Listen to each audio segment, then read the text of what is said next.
কোনো ব্যক্তি মারা গেছেন, মৃত্যুকালে ব্যাংকে টাকা রেখে গেছেন, কিন্তু কোনো প্রকার নমিনি করে যাননি। আবার দেখা যায় কাউকে নমিনি করা হয়ে থাকলেও অন্য ওয়ারিশদের বাধার কারণে ব্যাংক কাউকে টাকা দিচ্ছে না, সে কারণে সাকসেশন সার্টিফিকেটের প্রয়োজন দেখা দেয়। আবার হয়তো এমনও হতে পারে যে মৃত ব্যক্তি ঋণ রেখে গেছেন, ওই ঋণ কোন অংশীদার কত % পরিশোধ করবেন সেজন্য সাকসেশন সার্টিফিকেটের প্রয়োজন দেখা দিতে পারে। আবার হয়তো দেখা যায় কোনো কোম্পানিতে শেয়ার রেখে গেছেন, সেক্ষেত্রে কোন ওয়ারিশ কতটুকু শেয়ারের মালিক হবেন এই মর্মে সাকসেশন সার্টিফিকেটের প্রয়োজন দেখা দিতে পারে। ল মোটিভেশনের আজকের ভিডিওতে আমরা জানব সাকসেশন সার্টিফিকেট পাওয়ার প্রক্রিয়া, সাকসেশন সার্টিফিকেট মোকদ্দমায় বাদী বিবাদী কে হবেন এবং মোকদ্দমার আর্জিতে কি কি বিষয় উল্লেখ করতে হয়, সাকসেশন সার্টিফিকেট মোকদ্দমা দায়েরে প্রয়োজনীয় দলিলের বিবরণ এবং মোকদ্দমার কোর্ট ফি কত টাকা দিতে হয়, সাকসেশন সার্টিফিকেট গ্রহণের তামাদি ও মোকদ্দমার আপিল কোথায় করতে হয়। ল মোটিভেশন আইন আদালতে প্রচলিত সকল বিষয়কে সঠিক নিয়মে উপস্থাপন করে। আইনি বিষয় বিস্তারিত জানতে সাবস্ক্রাইব করে পাশে থাকা বেল বাটনে ক্লিক করে রাখুন। সাকসেশন সার্টিফিকেট বা ওয়ারিশ সনদ পাওয়ার প্রক্রিয়া। সাকসেশন সার্টিফিকেট হচ্ছে মৃত ব্যক্তির ব্যাংকে জমানো টাকা, কোম্পানি শেয়ার, ডিবেঞ্চার, রয়্যালটি, সর্বোপরি মৃত ব্যক্তির সম্পত্তির বৈধ উত্তরাধিকার প্রমাণ করার প্রমাণপত্র। উত্তরাধিকারী আইন 1925 এর 370 থেকে 389 ধারাসমূহে সাকসেশন সার্টিফিকেটের বিষয়ে বিস্তারিত আলোচনা করা হয়েছে। মৃত পাওনাদারের নিকট দেয় কোনো দেনা বা দেনাসমূহ বিষয়ে কিংবা তার কোনো অংশ বিষয়ে উক্ত সার্টিফিকেটের জন্য দরখাস্ত করা যাবে।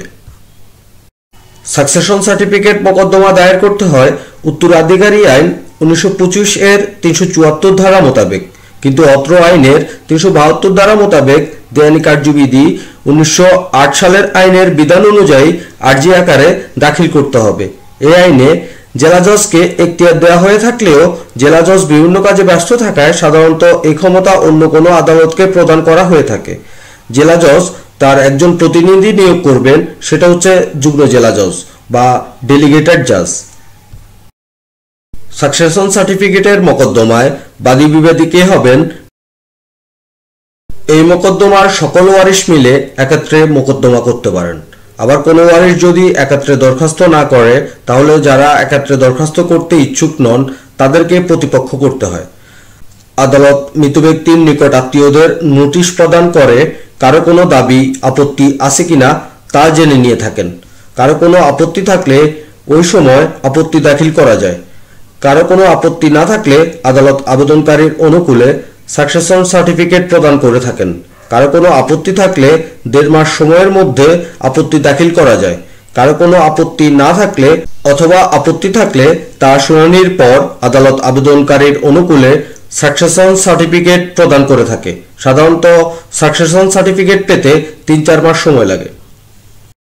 সাকসেশন সার্টিফিকেটের মোকদ্দমার আর্জিতে কি কি বিষয় উল্লেখ করতে হয়? উত্তরাধিকারী আইনের 372 ধারার বিধান অনুযায়ী দেয়ানি কার্যবিধি 1908 এর বর্ণিত পদ্ধতিতে দরখাস্তকারীর দ্বারা বা পক্ষে স্বাক্ষরিত এবং প্রত্যায়িত আর্জির মাধ্যমে উক্ত সার্টিফিকেটের দরখাস্ত করতে হয়। দরখাস্তের জন্য বাদীর দ্বারা বা পক্ষে আর্জি স্বাক্ষরিত ও প্রত্যায়িত হবে এবং লিখিত বিবরণাদি উল্লেখ থাকবে।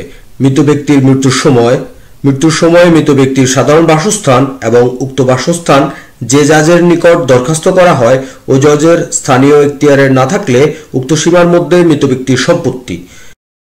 সাকসেশন সার্টিফিকেটের মোকদ্দমা দায়েরে প্রয়োজনীয় দলিলের বিবরণ।